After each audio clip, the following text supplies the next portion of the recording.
So, hey everyone, welcome back to the 180 podcast. Again, this is me, the awesome host, Nick. How you doing, my other awesome co-host? I'm doing good, man. That's good to hear. That's good to hear. So, everyone, we're coming here today. As some of you may know, Paul and I belong to a scout group. In particular, it's the 180 Pacific Coast Scout Group, PCC Rovers. Check us out at pccrovers.com. This is a volunteer group based in Metro Vancouver for youth age 18 to 26 that start back way in 2006. We have a long history of stories, and we thought it would be cool to share with you all today. Um, Maybe just a few stories here and there, as well as the origin of how we got started. Today, we have a very, very special guest. One of the people who started our group has been a significant contributor to the scouting community as well. Without further ado, who do we have here, Scarlet Paul? Yeah, thanks, Nick. Today we have a good friend of mine, Scouter Kevin Lee. He was our first Rover Crew president. He actually introduced me to scouting Vancouver, and then we volunteered for the last 10 years since the group started. We've traveled to Asia a bunch of times together in the scouting capacity. Been through many different interesting stories and situations. Kev has served on the Scouts Canada board of governors. He's worked with WUSM, the World Organization of the Scouting Movement. And professionally, Kevin has, he started as an engineer with Kodak back in the day. And in the last couple of years, he's been a senior leader in supply chain and inventory management with MEC and now with Aritzia. So welcome, Kevin, to the show. Hi, Nick. Hi, Paul. Thanks for having me. Hope I got everything there or pretty close to it. Yeah, you got the big beats. Yeah, for sure. So, Kev, maybe we'll just start with your scouting background and kind of how that has intertwined with your career a little bit. Maybe you can give us a fuller picture of, how things have been since we started the group or right before. Yeah, I guess just going all the way back to the start. Born and raised in Vancouver. My mom, when I was about 8 years old, decided that I had a lot of energy and I needed some activities where I could apply that energy. And she had always had a good impression of Scouts as a place for youth. So I was enrolled in my church scout group when I was 8. And obviously you learn different things at different points in your life, but I was able to participate in the program from that age into my teen years. Had a brief break, I would say, during university where I was doing a lot less, just kind of trying to keep connected. And then finally, after coming out of university, really kicking it into high gear with starting the Rover Crew and pouring lots of energy into that, amongst other things. So can you bring us back to like when you thought about starting the group, how, I think you're serving on like the regional council and then this idea came up to get a bunch of 20-year-olds together. Yeah, I would say like throughout my time with Scouts as a youth and a young adult, like I'd always been pretty proactive and gung ho. And if there was an ask for someone to take charge or lead something, be it from setting up a campsite to starting up a new program for the city, I would be one of the first people to put up my hand. And I think it's through that I had a chance to experience what it was like to lead within Scouts and within the community. And also, I would say on the flip side, how very few people there were that were ready to put up their hand and say that, hey, I'm available to help, even if it wasn't to lead, but just to join such and such initiative or program. And I think that culminated in my, I guess it would have been my early 20s, when I was volunteering at the council level, which is kind of like the Greater Vancouver area. And I was with a bunch of volunteers that were trying to take a look at issues that span across our region. And one of the big things that we saw that was a challenge was what we described as the two hump camel. I don't know if Paul, you'll remember that Yep. phrase from back in the day. But the two hump camels, as if one can imagine, there are some camels with two humps. It represented a graph that we famously would put up in presentations over and over again to kind of spread the word. But what we were looking at was actually a chart of the number of people participating or volunteering in the Scout program in our region versus age. And when you looked at that distribution, one could obviously assume and predict that, as part of the youth distribution, there would be a curve from age 5 to age 26, which is the kind of the defined age at which Scout program runs. But we would see a second distribution, which would be the average age of volunteers. And I think what was important about that distribution was not that it existed, because there's always a distribution, but what we saw in between the lines. And what we interpreted is that there was a massive vacuum of people, let's say between the age of 20 to 40, both participating as a young adult and as well as a full adult volunteer. It seemed like people would enjoy the program as a youth, disappear, and then possibly come back about 30 years later. And we felt that that was a problem, a big problem to the sustainability of a volunteer-led program. I liken it a lot to salmon spawning. So we all know, that salmon, they'll swim up the river, they'll lay eggs, and then those eggs will become small fry, and when they reach the appropriate maturity, they'll swim back into the ocean and disappear for several years and then come back. And there's a lot of anxiety and grief about how much of those salmon come back again to continue that cycle. And I always likened it to that this is a very strange process in which people go through this program, have very positive experiences as a young adult, and then they disappear for 30 years, and maybe they come back, or maybe they don't. But so much time has passed that, even if there was a chance to intervene and invite them in earlier, you really haven't made use of that opportunity to get them back earlier and contribute maybe in more of the prime years of their life and provide to the program. So that was the challenge that we saw. And I think that there was a lot of, like, it was very fixed, right? Like it seemed like anyone who's in their 50s was volunteering, they had been in scouting before, right? But you wouldn't hear a lot of like dedicated, unless we're parents, which we've seen, like 42-year-olds with a young child who just wants to volunteer come in. Like there wasn't like new salmon populating from outside of that original growth. So we didn't see a lot of like younger people or in their 30s join, for example, right? Who didn't have experience. So you're kind of left with this attrition once people got to, like I said, people joining back in their 50s. Not everyone came back. So then you're going to have this natural attrition. You're never going to repopulate or even exceed the original seedlings that we had. So it was a problem because it was not going to grow itself, right? At the end of the day. And we looked at, I guess what you're describing is what one might call organic leads, and we had very, very few organic leads, and I think that just described the organization and the nature of it at that time. So what was very typical, the funnel of a new volunteer, was that I did the program when I was a child. Mm-hmm. I had positive experiences from that, or I knew someone that had positive experiences from that, and I'm motivated to go back in to provide and facilitate that experience for others.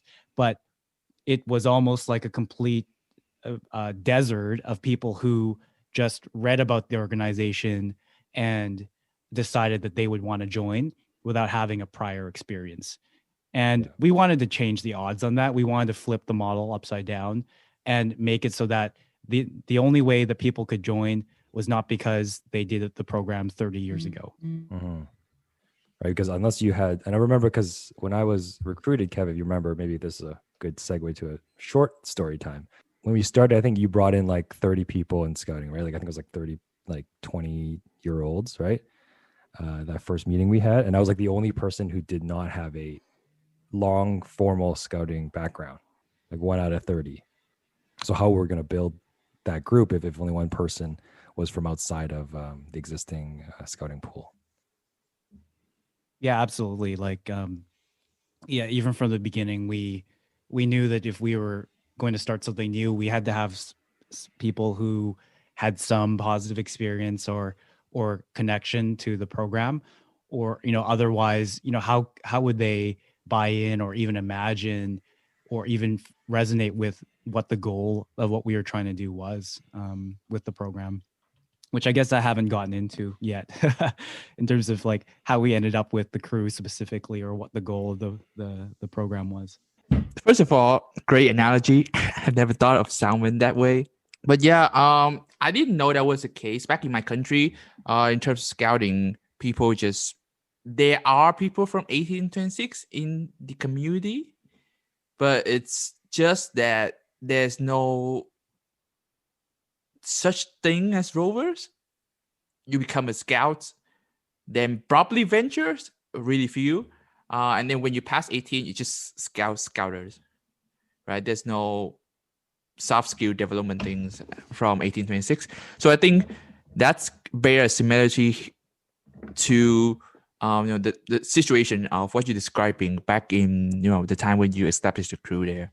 Yeah, I think I maybe glossed over that, but yeah, like even in my personal experience, I think after the age of let's call it 15, 16, I started losing interest and engagement in the program, and there were other things competing for my time, rightfully so, like school and just getting on with my life. And it seemed like what I was doing in the program at the time had less and less direct connection to that.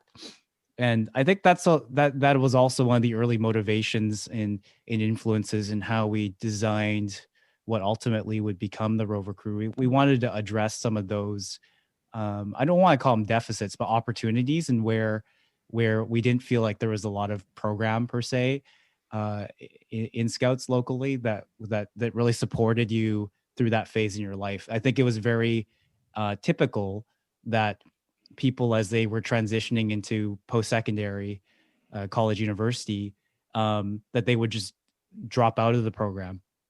And we saw that as the big opportunity, that hey, like this, you don't need to drop out. In fact, participating in the program can be mutually beneficial to you moving on with your life, your education, and finding a career. And I think that was like one of the early building blocks of how we designed the program, which ultimately became the 180th. So I guess, was that the main motivation for you? Like, what was your personal motivation to kind of get this thing? I mean, because I remember we spent a lot of time getting this thing off the ground. But what kind of drove you especially those first 2 years? I remember it's pretty hard. Like there were multiple drivers, and one, there was a personal story, like I think a very personal one, where I had a great time growing up in scouts. I had a very good scout group, that one that I talked about based out of the church. And I had people who I considered to be my friends in the program. And we, in scouts, we would compete at camps and we would win competitions. And we had some of the best memories of our childhood years participating in that program. And what I saw that was very sad was that one by one, including myself, we drifted away from the program as we approached our teenage years, or our late teenage years. And what was such an amazing thing just ended off with a fizzle. We lost touch with each other. I mean, this was before, I think, email and social media was really taking hold yet. So like we've lost touch with each other for the most part, and I don't think anyone of those folks actually returned to the program to contribute again. I think so. As a personal, I think a personal driver was like, that's too bad. We had such an awesome and amazing experience, and some might argue that that's just the way it is. That was limited to those years, but I honestly believe that there's more that we could do that could extend that experience, and also for us to give back. So I think that was on a personal note.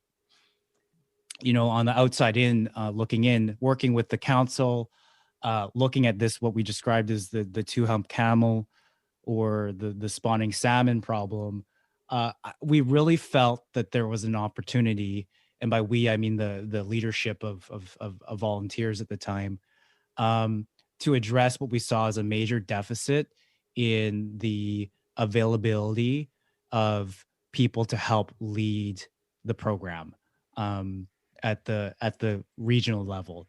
And what we saw was that if we didn't intervene in the next 5 to 10 years, there would actually be basically no one left willing and able to run and lead the program at the council level of organization. And we saw that as a huge risk. Everyone being a volunteer, especially, it's not like you could just hire people because you knew people were leaving.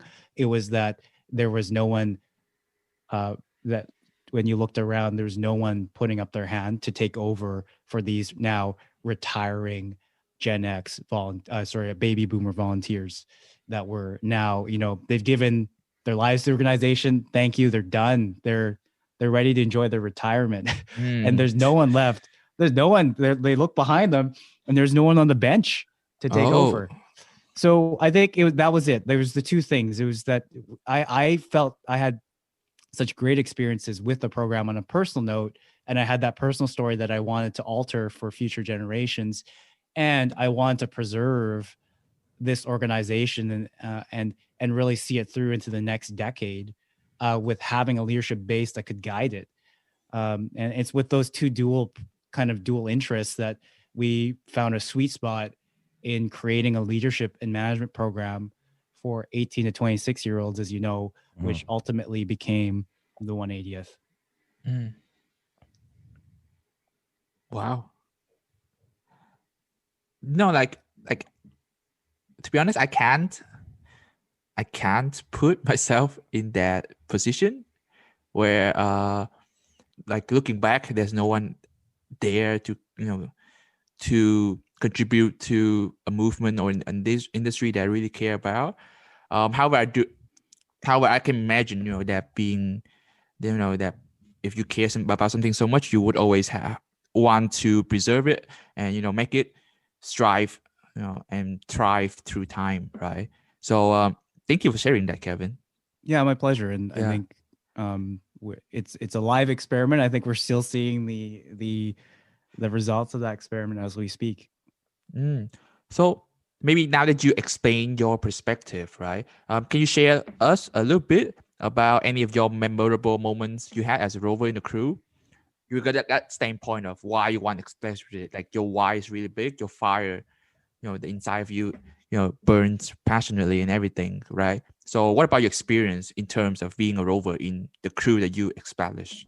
Yeah, I mean, there are so many. I think having started the program in 2006 and being active as a rover and then as an advisor up until probably 2016, 10 years of memories. Where do you start? I think some highlights for me of the program were definitely the conference that we hosted, the Centennial Scouters Conference. That was a big one. I think that really, in many ways, was a exercise in leadership, which really solidified the group's identity as a group to themselves.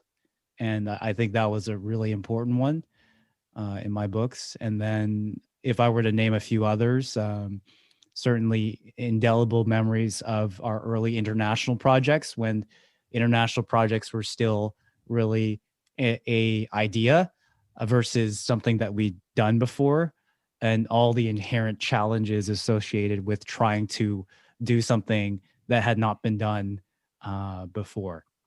I think that was also very, very, very memorable for me.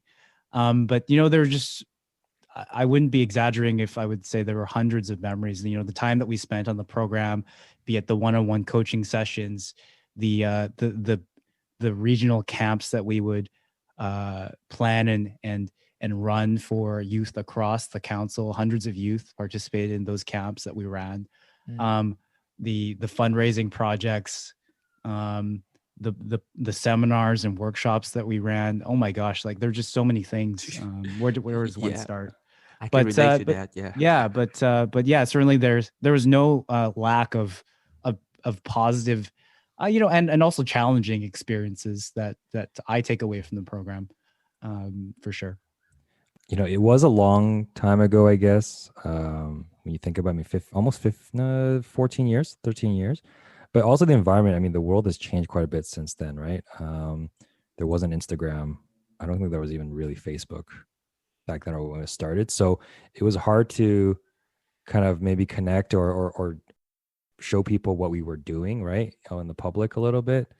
And, we were still facing a challenge trying to prove our concept. I mean, today, I guess if you have this concept about young people being leaders and, there's many groups like that and many groups trying to do good things and everyone knows about it. But back then, there wasn't a lot of awareness around that, right? And we were actually, when Kevin talks about the two-hump camel, it wasn't just because people weren't interested when they were 19 and then they started changing their mindset when they were 40. It was also because of the people and the culture that we were part of, right? And it's not to say anyone's trying to people had bad intentions or ill will, but people were just used to the fact that there were people with 30 years experience and then there was people with 1 year experience or just experience as a youth. So that gap kind of became the culture. And when Kevin and I and a lot of others try to break that cycle by stepping up in a lot of leadership roles, I think there's a lot of people who kind of doubted our abilities as 20-year-olds to run conferences that normally someone in their mid 50s would be in charge of, right? I know, Kevin, that's an accurate. I mean, it does make sense, right? Like when the cycle continues for so long, right? It's really doubtful that somebody's gonna break it because no one has ever done it in. I don't know if it ever happened before. If people get used to it, right? People get used to what is the normal, I guess, back then.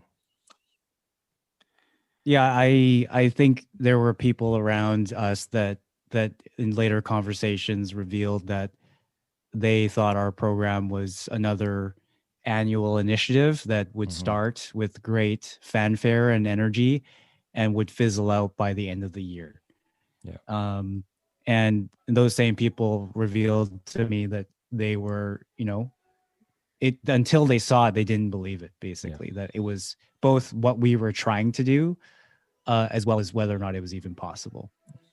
Yeah, I think we have a few more questions about kind of that experience, but I think just reflecting back on your work, like my work anyways, right? Like I think we see this in the workplace as well, right? Lots of new initiatives go up and people who've been there for a while, it's hard for them to jump on board because they've jumped on board maybe a few times already and haven't seen things go through. And I really took that parallel, later in my career. I don't know if you've done the same and seen that, Kev. Yeah, absolutely. I have. I think there's an analogy. I as you know, I'm big on analogies. I think it's called Maslow's hammer. If all you have is a hammer, every problem is a nail. And what does that saying mean? I mean, there's obviously multiple interpretations of that, but in this particular context and conversation, I would say that for anyone that just grew up doing the program, it was you participated on average from 2 to 5 years, and then you left the program, and maybe you came back as an adult.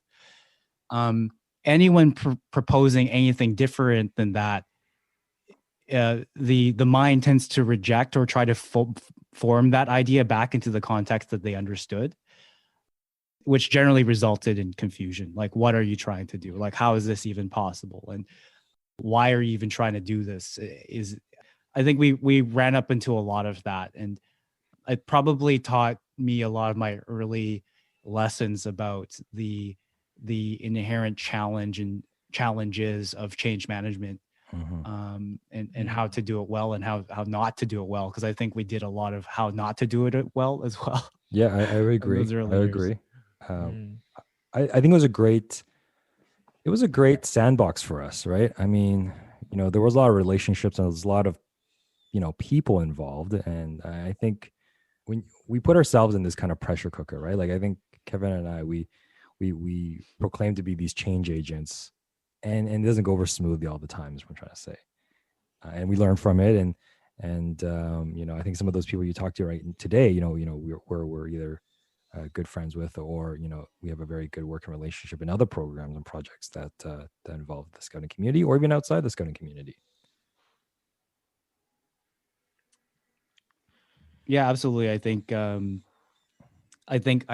we like, especially with time, like if we had friction, over a one particular event that we were running, or project that we were doing, and somehow we had rubbed each other the wrong way. I think given time, like in perspective, everyone looks back mostly fondly at those things and thinking like, oh my gosh, I can't believe we lost any sleep or got angry over such things. I think certainly like time has given us all a lot of perspective, and some of those folks that I look back at that maybe I even had friction with, I wonder why I even bothered losing any sleep over that stuff, considering the big picture and everything now that I can see that we've done and that we can do. Yeah, I think it's undeniable that the passion that people have for scouting and the program and what it represents, and I think that's something we all had in common. But I think how you get there, and then there's so many types of people and problems, and I mean, especially Vancouver, I remember a lot of the problems people had in, say, like the west side of Vancouver was like affordability and housing prices and changing demographics, right? So the leaders there had a much different problem than, say, those who were in Fraser Valley, and and it had so true. like they had different focuses. Even though we try to come in with this kind of like, here's our assessment of what the issue is. A lot of people who are working with kids and working with youth, they had a totally different perspective that we spent a lot of time trying to convince people, or they wanted a leader. They wanted someone just to help out 2 hours a week, right? That was their main concern. And now looking back, Scout Kevin, also a lead volunteer in a group for a long time in downtown Vancouver. We probably understood a lot more of that as we took those roles in managing groups with a lot of younger adults, or younger kids, actually. Sorry. Yeah. I would say like, oh, go ahead, Nick. Oh, no worries. Look, I'm just I'm trying to comment on trying to ask trying to comment on Kevin's things about losing sleep over some fiction in the past and everything. I just want to say that you probably didn't know what you know now, so there's no point in thinking about that. For Paul, I think that's why having a lot of different perspective in terms of a team or group really helps, because then that helps you to bring everything back to a common solution that kind of benefits everyone and everything. Yeah, so go ahead, Kevin. This is one comment now. Yo, no, thanks, Nick. I think, like I certainly think that now I have a different perspective. Life's short, so why spend more time on dwelling on the past, and then Sure. and then B, like there's so many things that demand our attention and time already. Like why waste time on the things that are taking away from you versus adding to you and adding to the world, right? But let's change gears a little bit. I want to talk about that Fuji trip just a little bit. Like, so one of the trips we went on, and I think the idea was that young people, they want to travel, they want to explore different cultures, and Kev had gone on a trip to Japan previously for school, and then he decided to take kind of 10, 15 random people, strangers, to go there. So maybe Kev, can you walk the group through why we decided to go international, and maybe that Japan trip in a bit more detail, or kind of your memorable moments, because I know I've mentioned a few on this podcast. Yeah, I think I was trying to, when we came up with some of those initial ideas, we were trying to marry a few different things. I think one is that we are of the generation and generations following mine where people have an incredible interest and in travel and understanding different cultures and different places. Whereas maybe just a few generations ago, that was cost prohibitive to do those things. Pre-pandemic, you could fly across the Pacific on some flights for $500 return. And that's something that our previous generations could never do. So I think the interest in travel certainly is something that exists that previously could not. And so anyways, going back to your main question, in terms of why we did those projects, I thought that if we only played within our small sandbox, which could be defined as the Greater Vancouver area or even Canada, that we would miss out on one of the key points of scouting, and which is it's a world movement, or also world brotherhood or sisterhood. And without that component, I think we miss out on half the point of what Scouts is about. If you go back to some of the source materials and even just how it's thought about in other parts of the world, connecting with other Scouts or just people, period, in different countries of different cultures is one of the big tenets of being a Scout and being a good citizen of your country and of the world, is understanding different cultures, different peoples, different ways of working, and being connected to that world. So it just became so logical and obvious that if we were to be what we believed to be a world-class leadership program in Scouts, we had to have an international component. And I knew that if people in our program connected with those abroad, their view and their sense of purpose would expand, tenfold, hundredfold in terms of what they were doing and what they were connected to. They weren't just connected to a small little group that was running out of some office space on West Broadway. They were connected to something that was happening across the whole planet in churches and schools and playgrounds and in jungles, even. And that greater sense of purpose, I thought, was something that I could not have the program not have. Essentially, it had to have that as an essential component. Yeah. Why Japan? I think, like you said, I traveled there previously. I thought it was at the time a place of trending interest for people our age. We had some connections to people involved in both Scouts and Guides in Japan. And I think when it checked off a bunch of those boxes, it just made it to be the logistical and safety-wise an easy choice for us to go there as our first project. And Kev, when I told you that I'd never gone hiking before and Mount Fuji was the first hike I'd ever done, what was your reaction to that? I just thought it was going to be a very interesting trek up that mountain for all of us. I mean, what a leadership exercise, hey?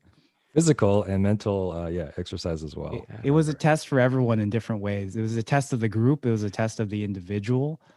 There's so many different ways you could interpretations of what happened on that mountain that day and night that you could take away. Yeah. Could you give us a little bit about your insight of that hike? What were you feeling? We had all just kind of like some people, I was saying in the previous podcast, some of these people like Lillian, shout out to Lillian if she's listening, probably not.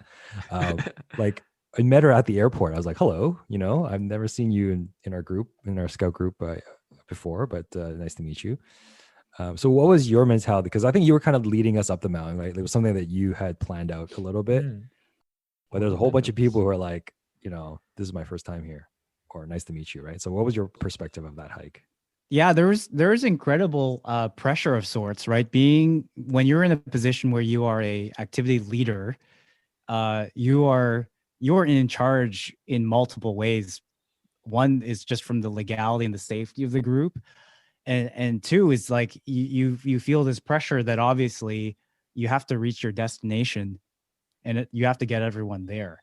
So, given the mixture of fitness levels and experience levels, and just even like recent level of training and activity for what was, I believe, an 8 to 10 hour hike Oh, with continuous elevation gain. It was certainly a challenge. It was physically challenging, psychologically demanding, and then there's the team dynamic element where you had people that were obviously very, very fit, mm, and it's just like any sport, be it swimming or running or riding a bike.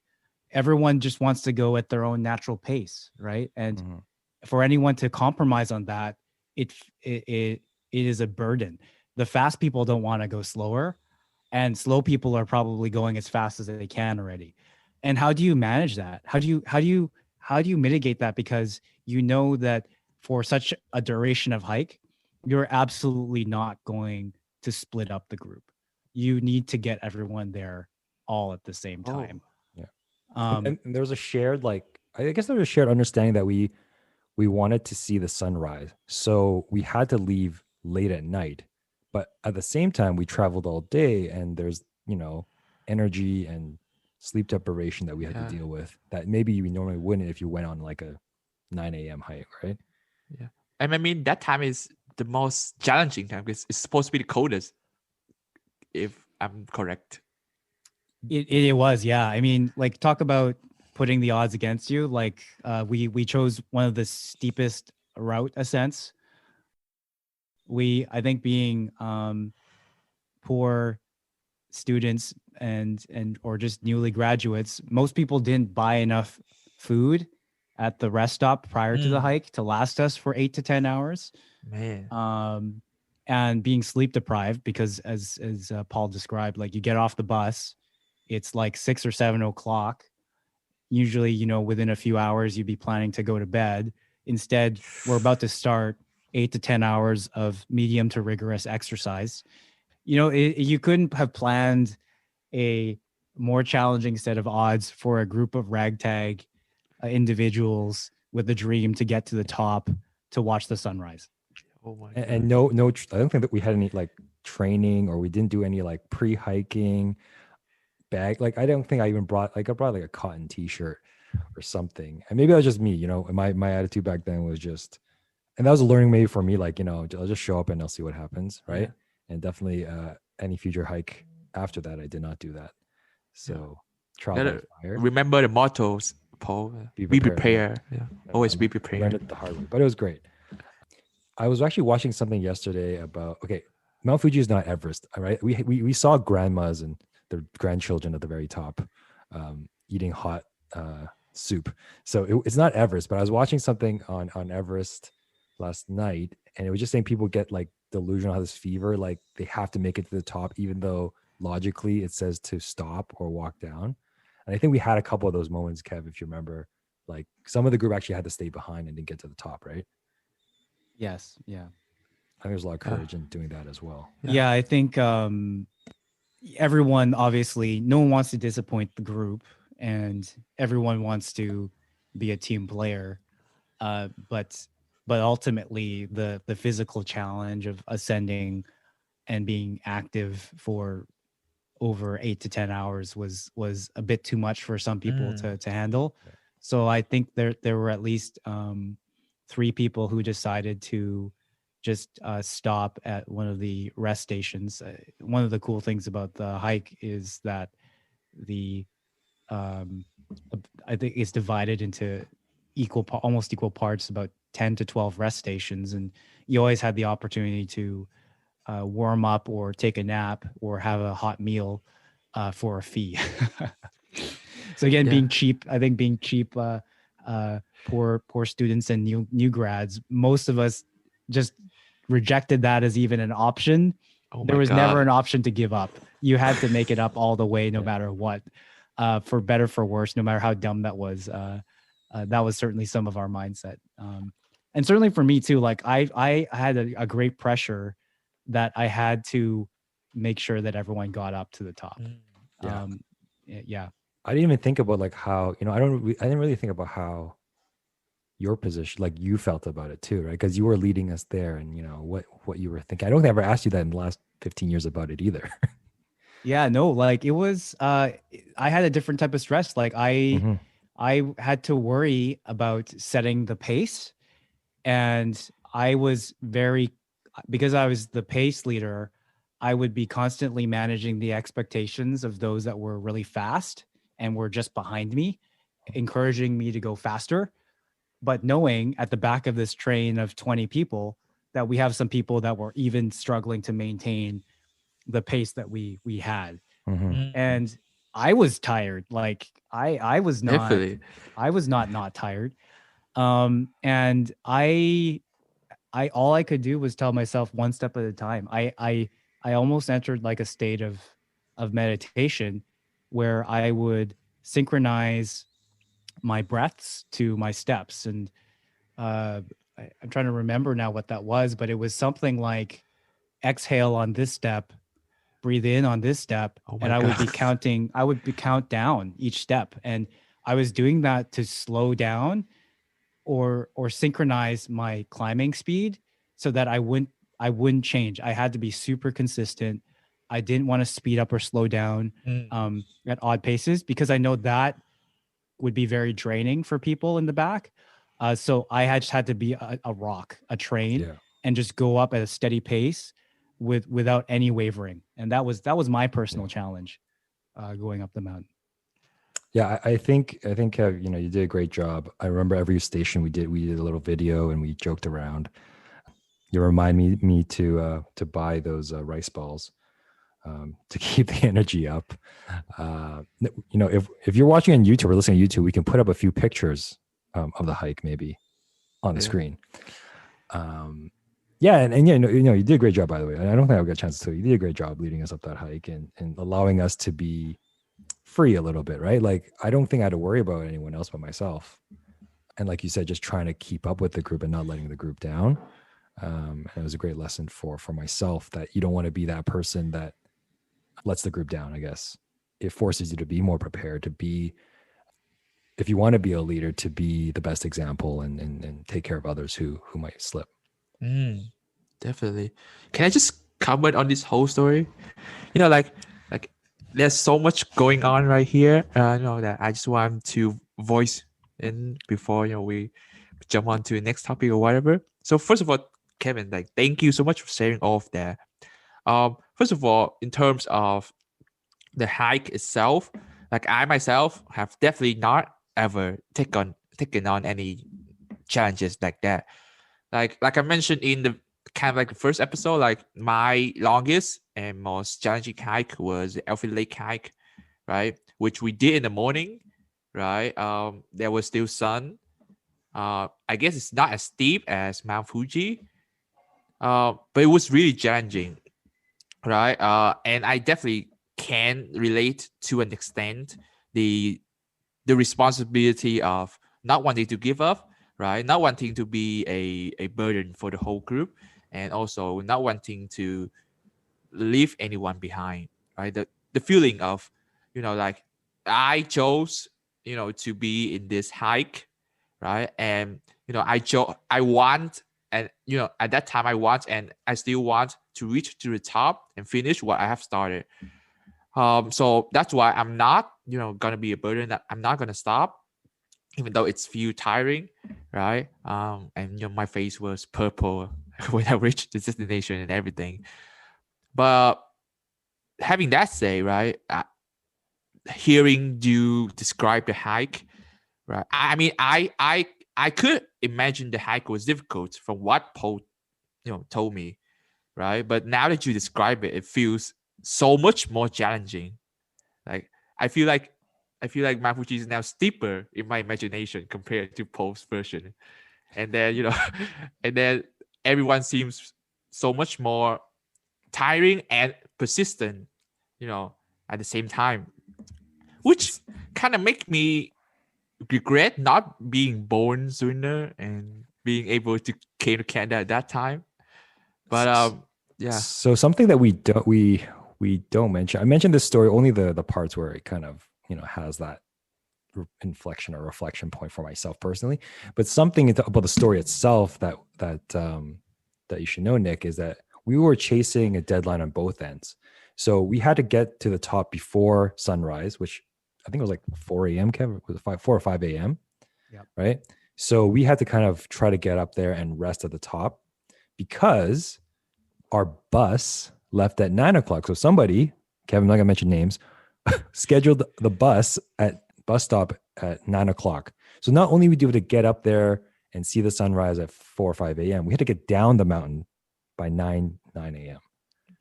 So we couldn't just sit there and relax and then like take a nap. We had to like run Oh my god. down the mountain in half the time it took us to get up the mountain. I don't know if you remember that, Kev.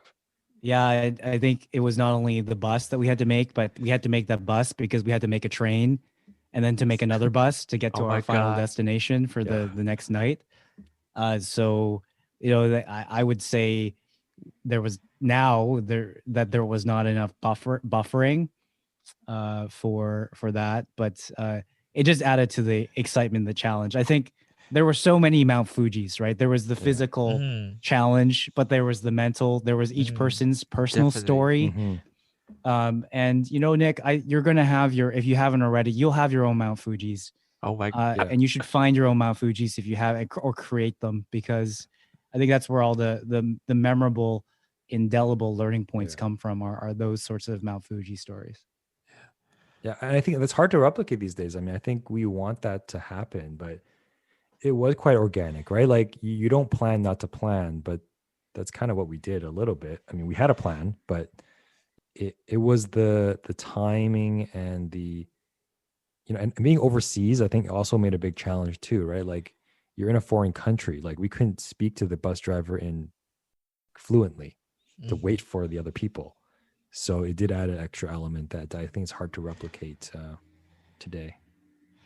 Yeah. But it's not impossible, and I think that's what we'll try to do. You know, harder with COVID, but I think as the restrictions level off, maybe we'll do something with the group. Yeah. Yeah, and I would only add that in terms of finding those experiences, if it's anything, if it offers any help, I would say if you're doing something that you feel 100% comfortable with, you're you're probably not going to find your own Mount Fuji story with that. Mhm. But if you're Mm. doing something where you feel like I call it 20% uneasy about, that there are some things that you don't know how to do, um, it's probably you're gonna get a lot closer to finding your own Mount Fuji moments in that sort of experience where you're really pushed into uncharted territory. Yeah, I think on paper it made a lot of sense, right, Kev? On paper it made a lot of sense. The scheduling and the Definitely. us Always getting on there. paper. Not real life. Absolutely, yeah. I think we even buffered in there. Like now that I think about it, we gave ourselves like an extra 3 hours at the bottom, even. And we made allocated time to being at the top, just taking pictures. But with just all the delays throughout the entire ascent and descent, I think all in all we ended up being maybe 60 minutes late. But the bus driver was so nice to, since there were only like two buses that day, one in the morning, one in the afternoon. She waited for everyone to arrive before she left. Mhm. I don't even know what we would have done if she hadn't done that. I think we were debating how we would have to split the group and send an early party to go there and have Yeah. someone stay back to guide the second half of the group to the hotel for the second night. Hearing all of this, right, it makes me wonder, like, what if you had started the crew now, not back then, but now, would you still have those memorable lessons? Do you think anything would be different? Anything would stay the same? You know, just want to hear your opinions in terms of that. You know, I think what we were doing is as important, if not more important today.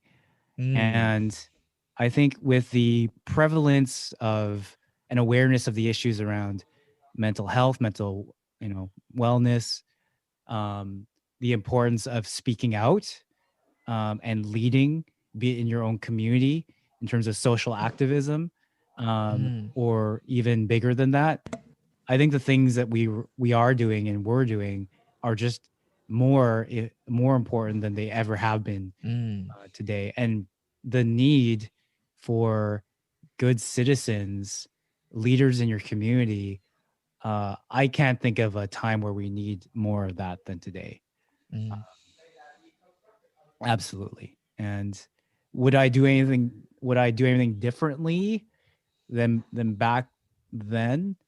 I think all I could say is I would start earlier and I would get more people so that we could Mm. have more influence and have more people share in this experience to affect a greater number of people with what we're doing. And more people coming from Mount Fuji as well. Yeah, or just even the grouse grind, Yeah. whatever. Yeah. Maybe we'll find a different mountain for you, Nick. We'll find a Kilimanjaro or something. Yeah. Yeah, Um, whatever your metaphorical mountain is, it could be a real mountain. It could be a something hill. else entirely. So, you've been a volunteer, been a participant in our group, a volunteer with our group and with the scouting community. I mentioned it off the top that you'd work for the World Organization, Scouts Canada, and also a volunteer group administrator at the local Mm. group.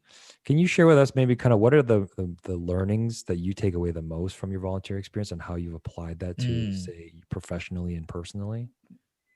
Yeah, that's a great question, Paul. I think I'm just reflecting on that as you asked the question. I think if I were to boil down some of the key takeaways that I continue to draw, as well as drawn from Scouts, one of them would just be first and foremost is grit and determination. Like, I think what really can set you apart from other people just in the workplace and the community is your ability to grind away at a problem until you see the results that you are looking for and not giving up too quickly. I've seen time and time again, someone has a great initiative or idea, both personal or external, and they'll try it for, be it a few weeks or a few months, and they don't see the result that they're looking for, and they decide that, what, this must not have been a very good idea. But having the kind of the experience and the hindsight from some of our projects, our vision sometimes, like if I look at the crew 180, it took maybe 3 to 5 years to really manifest itself into what I would call like phase one of like Wow. really being what we had envisioned when we sat around a table brainstorming ideas 5 years before.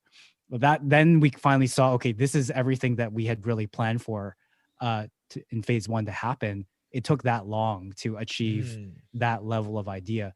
So I would say, the bigger your idea, the more grit and determination you're going to have to stick with it, even through those intermediate challenges and failures and roadblocks, before you even get to any kind of sign of success. So that would be one of the biggest takeaways. I think the second is just working with a diversity of people with different learning styles, communication styles, cultures, preferences, tolerances, I would even say, and being flexible and adaptable enough to work with those individuals and the collection of different individuals and help them to work together. I think if that's one thing that I've taken away is that ability to make and help teams to work effectively together. And I make no mistake about that. I got most of my experiences of how to do that from Scouts. Oh, that's pretty awesome. I mean, hearing you say that, like personal experiences just blew through my mind, right? So like for working with a diverse group, so I've worked with even just on Zoom right now because of the pandemic and everything, but a lot of people have different work time schedules, methods of approaching different styles, designs, and all those kind of stuff. So definitely can relate to that. But what I'm more amazed about is the part where you talk about grit and determination and the way that you um, give an example of your phase one took like 3 to 5 years, right? Because nowadays a lot of the projects I'm doing, right? What what you call phase one, or if there's a phase one at all, usually measure in weeks. The most like 3 weeks, 4 weeks, 8 weeks, right? Like I couldn't fathom, or I couldn't think even in terms of years and how much determined someone can be to just accomplish the phase one, to accomplish a phase one that takes like 3 to 5 years. That's pretty amazing to hear, Kevin. Thank you for sharing that. That being said, I have to ask the golden question of this podcast. So, Kevin, from all of the experience that you had, right, starting a crew, climbing Mount Fuji, your professional and personal life, everything, what advice would you give to your younger self? Yeah, I think I'm going to end off with another analogy in terms of the advice, and maybe the analogy is actually a question, which is, can a chicken teach an eagle to fly? What? What? So what I mean by that is that obviously a chicken is a flightless bird. And if it were in a situation where it had to raise a young eagle, probably before knowing it was an eagle, it would probably never teach that eagle how to fly, because what does a chicken need to know how to fly for? It doesn't. It's a basically a ground bird. Mm. And what I mean by that is, for myself, is, find people that support and believe in you and your vision. Limit the time that you spend with those that do not understand what you're doing. Mm. And they actually, in many ways, whether knowingly or unknowingly, hold you back Mm. because of how they are trying to force you into their limited worldview or different worldview of whatever you're trying to achieve, Mm. which can be incredibly draining. And so it's with that my advice really would have been to my former self is, yeah, find the people that understand what you're saying, that believe in what you're doing, and are willing to support you, and just cancel out all that noise of people who don't get you. Um, I would just say minimize the time trying to explain it and convincing. You can get a lot further by finding those that support you and are willing to sponsor you in more ways than one, and get further with that positive environment, as opposed to continuing to battle in a very negative environment. Yeah, I think that takes us back to one of the lessons that I've always taken away, which is that we can't change people. We can only create an environment where they want to change. Mm. And you can spend a lot of time creating an environment, but that person that you're working with or the people that are around you don't want to change, or don't see what you're trying to do. It's a lot easier. I mean, I don't want to say it's easier, but it's a lot more rewarding and maybe fulfilling to find other people, and those people exist, Kev. I think that's something that I realized when I joined the group at first, is those people exist, right? Like, I think there was parts of my life where I ran into people trying to explain things or convince them, or maybe I even did things that I didn't believe in, but just wanted to fit in, but didn't do those things very well. The crew really gave me an opportunity to meet people and maybe interact with people that were, Mm. Made it easier for me to develop and grow. And Kevin was one of those people. So find your eagles, right? If you want to learn how to fly. And maybe that's how I'm going to sign off. Oh my Yeah. god. Don't be a chicken. Maybe that's another. Yeah, don't be a chicken. There you go. No, that's great, man. Something that we've noted every time we talk to someone is like, there's that last question, and why we love it so much is because everyone's got there's some similar tones, but everyone's got something a little bit different, which is quite Yeah. interesting. No one has ever talked about chicken and eagles before. This is the first time for everything. Yeah. Okay, with that, thanks Kev for your time. Do appreciate it. Mm. Definitely. Thank you, Kevin, so much for being here today. I definitely learned a lot, right? Like I admire Paul because of his hike before, but now I admire him more because of the difficulty that you described. And to be honest, the things I love the most about the conversation today is the analogies, right? I think I'm gonna pick myself some analogies when I come to speak to other people. But thank you so much for being here today. Thank you for having me. I wish you, Nick, and Paul in the 180th nothing but the best, and that you'll find your next Mount Fuji, and you'll all have some very interesting experiences. Yeah. Thank you so much for having me today. And we got hundreds of stories. So, Kev, maybe down the line, you can share some of your other favorites. Yeah. Because we never really get to talk about the mindset we had when we were younger. We get to talk a lot about the things that happened, right? So that was very interesting. So Yeah, thanks. let me know anytime. I'd be happy to come on and share Yeah. a story or two. Cool. Cool. All right, guys. That's a wrap. Peace. Peace, Kev. Thank you. No problem. This podcast is a project created by her 18th Pacific Coast Scout Group, where we created awesome leadership and management training program for 18 to 26 years old. If you want to learn more about us, check out our website and social media accounts, link in description.